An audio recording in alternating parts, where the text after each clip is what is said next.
nagtatrabaho po sa pawn shop. Lunes hanggang Linggo po. Grabe. Nakilala ko ang Forever dahil po sa dami kong karamdaman. Kaawa po ng Diyos dito po. Dito na-solve yung aking mga problema.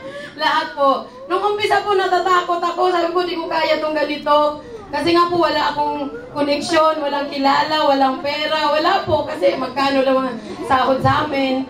Diba? Minimum lang po. Pero sa awa po ng Diyos dahil sa aking upline, grabe. Pinagtsagaan niya po ako, grabe. Pinagtsagaan niya ako. Sa butas lang kami ng pawn shop nag-uusap. Sabi niya na. Grabe, kaya mo to, kaya mo to. Sabi ko, sige po, subukan ko. Thanks God kasi may Forever po, grabe. Binigyan po ako ng chance. Kaya po ang ginawa ko, masunurin lang po ako kay upline. Pag sabi niya mag-seminar, binugbog ko yung sarili ko dito sa seminar.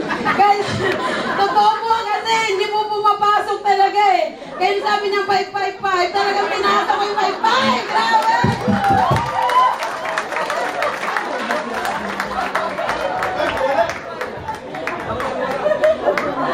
Ay, sorry po ha.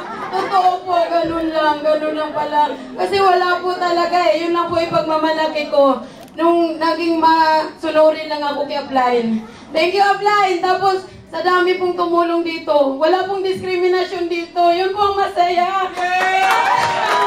Wala pa silang pinipiling tao. Kung gusto natin talaga, mag-alalay sila. Yung Diamond Manager po, Lonnie Anidmon Ramos. Grabe po! Si John Indoma, si upline. Grabe po sa lahat ito. Si Glo Quintana. Grabe. Sobra po mag-support ang mga tao dito. Kaya yun po ang masaya ako kasi wala pong diskriminasyon. Kaya po ang nangyari, si Lord pa rin nag-ano po kami. Talagang sabi ko sa asawa ko, parang awa mo na, tulungan mo na ako. Kasi po, totoo po. Tapos ang masaya po nito, dito ko po nakilala ang mga tao. Talaga pong yung aking downline na si Josie Kakutan. Grabe po yan! Grabe! Kasi po, naging inspirasyon po yan ng mga teenager kasi senior citizen na po siya. Yes! Pag-asa po. Hindi po, ang kaya po ngayon, sabi ko po sa kanila talaga pag-asa po kayo, gagawin natin to. Dahil ang mga senior citizen, senior citizen po, akala nila, sunset na. Sunset na pero hindi, sa Forever Sunrise! Alam niyo po, basta nagulat na lang po ako, tinudo ko lang po, para akong kabayo sa ano, nakagano na lang. Basta, kahit po wala kaming ulam, basta may Forever po.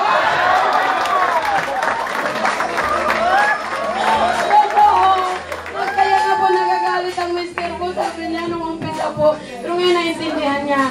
Kasi yung concern ko po sa tao, dati po hindi ko ma-recruit yung mga customer ko sa pawn shop. Kasi baka po tanggalin ako ng amo ko. Pero ngayon po, dahil manager na ako, lahat po sila, walang pinapalagpas. Kaya hindi pa po ako nag-resign. Kasi po, mission ko po ngayon lahat ng pawner ko. Kukunin ko. Kasi po naawa ko sa kanila, puro po talaga sakit. Ang problema, sakit sa bulsa din. Kaya, yun lang po siguro, baka lumagpas na ako.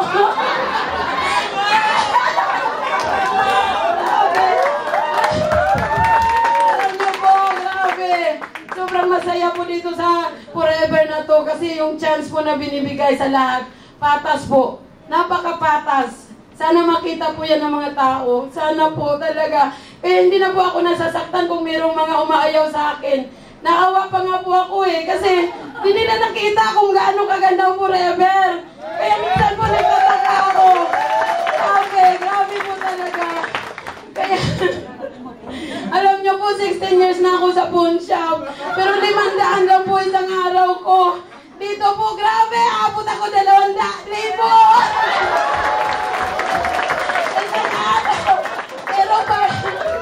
Pero part-time lang po yan. Napaka-unfair nga po eh. Minsan nahiya ako kasi sabi ko, grabe, mabuti na lang, tinanggap ako sa Forever. Kasi kagaya po ngayon, Kagaya po ngayon, nag-umpisa na wala pa kami, ang layo pa namin. Pero sa totoo lang po, sobrang blessed po kami. Sana po kaya salamat po, nandito pa rin kayo hanggang ngayon. Ang mga mentor po, hindi po kayo nawala. Paano wala na po rin? Diba? Kaya salamat po, sana po marami kayo natutunan sa akin. Kung kaya ko, wala kaming pera. Alam yan, nandiyan mga kapitbahay ko sa Tondo. Tondo man, may langit din!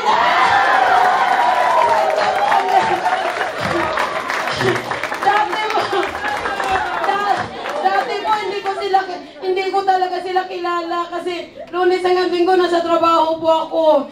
Kaya po nga sabi ko, pasensya na ha. Ngayon dito tayo mag-usap-usap sa office.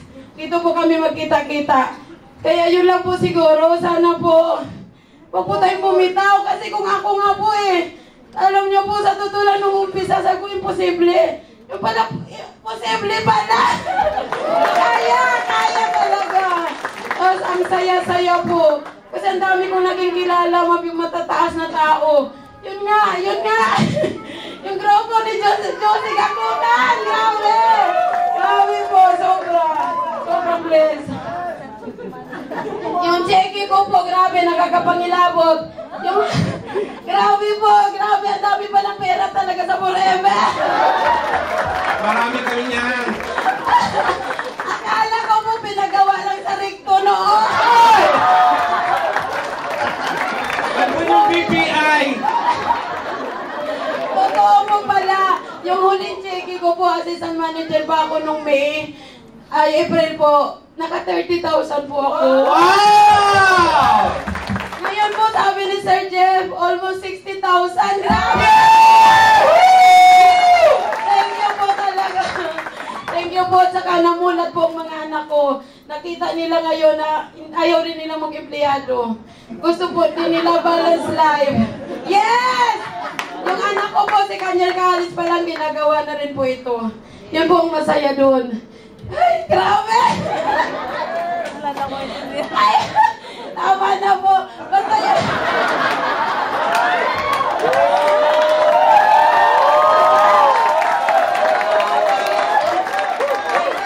Maraming salamat. Okay na po, sana po. Marami kayo natutunan sa akin. Kung ano po, marami pa po akong isi-share sa inyo. Pwede na po tayo mag-usap-usap dyan sa labas. Maraming salamat po talaga. Dito po talaga lalo sa mga mentors natin. Napaka po, grabe. Maraming salamat po. Yes! Susan Taona! So, sabihin niyo ako ha, kay Susan tayo! Galing talaga. Yan ho ang tunay. Ha? Tunay. Pwede bang, Susan, pwede bang mangutang para bumili ng Forever Living products? Okay. At this point, kasi si Susan, isa sa shares natin, siya ho yung only manager ng Maine na na-recognize. Diba ho? Diba? Dahil sa'yo, Susan, and I'd like to declare this to all of you, dahil kay Susan, ang ating May performance is the highest in the last 18 months of Forever! Grabe ka! Oo. Kita nyo naman ang paa. Di ba? Oo. Ibibigay ko na kaya yung check mo ngayon. Anyway, kami dito sa Forever, we continue to appreciate people who would always share their experience. Nakikita nyo naman ho siguro nang gagaling ho sa puso ang kanilang sharing. And, hindi naman din ho kasi ganun kadali ang maging manager. Pero ho talaga, nakita nyo ho, tinabaho. And this time ho, nakita nyo ho yung passion niya. Mukhang hindi lang ito magiging manager, mukhang ang next position nito, senior manager na. Ano ha? At yung 60,000 mo, pag nag-senior manager ka, Susan, magiging 120,000. Diba?